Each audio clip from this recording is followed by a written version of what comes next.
अस्सलाम वालेकुम नाजरीन, आज हमारा मौजू है मशहूर शायर मुनीर नियाज़ी के एक मशहूर नज़्म सदा बसहरा, जो उनके शेरी मजमूए तेज़ हवा और तन्हा फूल में शामिल है।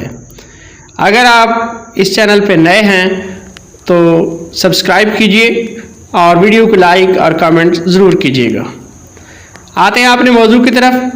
नाजरीन, मुनीर नियाज़ी की शायरी में अक्सर वीरान मकामात, घुप अंधेरा, वीरानी, खामोशी, तेज़ हवा, तूफ़ान का शोर और तन्हाई नज़र आती है। जैसा कि इस नज़्म की पहली लाइन में ही मुनीर नियाज़ी ने कहा है कि चारों समत अंधेरा घुप है और घटा घंघूर। नाजरीन, पहली लाइन में ही चारों समत अंधेरा घुप है, यानी घुप अंधेरे की बात कर रहे हैं और हर तरफ यानी चारों तरफ फैला हुआ है। और घटा घंघूर, घंघूर घटा यानी कि काले बादल छाए हुए हैं। काले बादल भी चाहे दिन को भी छा जाएं तो अंधेरा ही पैदा करते हैं। तो ये दोनों चीज़ें जो हैं ये अंधेरे में मज़ीद उसको खौफनाक या खौफ का मंजर पेश करती है। ये लाइन के अंधेरा भी है और साथ घंघूर घटा भी है।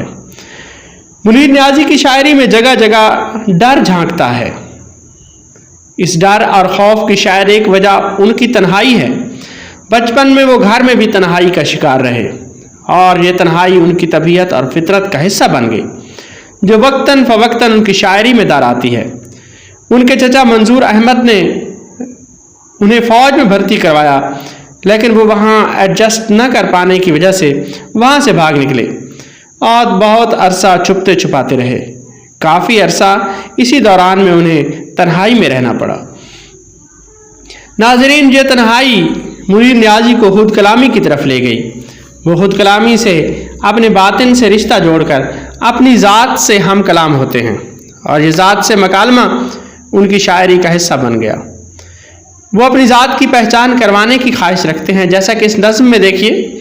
उससे अगली लाइन में वो कहती है कौन, और अगली लाइन में है मैं कहता हूँ मैं। तो ये जो दो लाइनें हैं इस नज़्म की, इसमें पहली में कहते हैं वो कहती है कौन, मैं कहता हूँ मैं। तो यहाँ सवाल और जवाब है दोनों लाइनों में, एक में सवाल और एक में जवाब है। तो इशफाक अहमद ने मुनीर नियाज़ी की इस 6 सतरी नज़्म को वाल्टर डी ला मेयर की नज़्म द लिसनर्स से बेहतर कहा है। द लिसनर्स 36 सतरों पर मुश्तमिल नज़्म है। तो ये जो दो लाइनें हैं वो कहती है कौन, मैं कहता हूँ मैं, इसमें वो अपनी ज़ात की पहचान करवाने की ख्वाहिश रखते हैं सवाल में और फिर जवाब में। किसी भी अदीब की तख्लीक़ात को समझने के लिए उसकी ज़ाती ज़िंदगी के हालात वाक़यात, उसका इब्तदाई माहौल, उसकी परवरिश करने वाले हवादिस से ज़माना, मुआशरा, तहज़ीबी और समाजी हालात को देखना ज़रूरी होता है। मुनीर की शायरी में ज़ात को खोजने और ज़ात की तह तक रसाई की ख्वाहिश बार बार सामने आती है।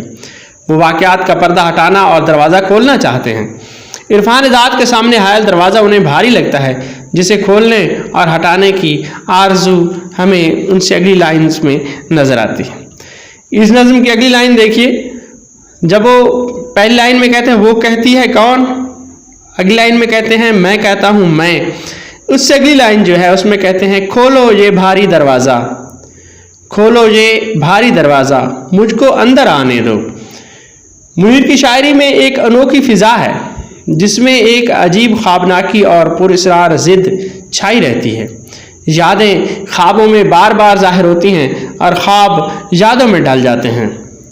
इसको मगरबी नकाद तिलिस्मी हकीकत निगारी यानी मैजिकल रियलिज़म का नाम देते हैं। इरफान ज़ात को पा लेने के बाद मुनीर कुछ कह देने का हौसला नहीं रखते हैं, बल्कि होठों पर चुप की मुहर लगा लेते हैं, जबकि खौफ, डर, वीरानी, खामोशी, तूफ़ान और तेज़ हवा का शोर बदस्तूर मौजूद रहता है। आखिरी और अगली सत्र में देखिए, खोलो ये भारी दरवाज़ा, मुझको अंदर आने दो, उसके बाद एक लंबी चुप और तेज़ हवा का शोर, उसके बाद एक लंबी चुप और तेज़ हवा का शोर। یہ نظم زندگی کو ایک خاص نقطہ نظر سے دیکھنے سے عبارت ہے۔ یہ نظم شاعر کے تخلیقی وجدان میں موجود زندگی کی بے معنویت اور سونے پن کو خوبصورتی سے پیش کرتی ہے۔ منیر نیازی کی اس نظم کو اختصار، جامعیت اور دلچسپ اسلوب کی بنا پر ہم منیر نیازی کی نمائندہ نظموں میں شمار کر سکتے ہیں۔ اگلی ویڈیو تک کے لیے اللہ حافظ۔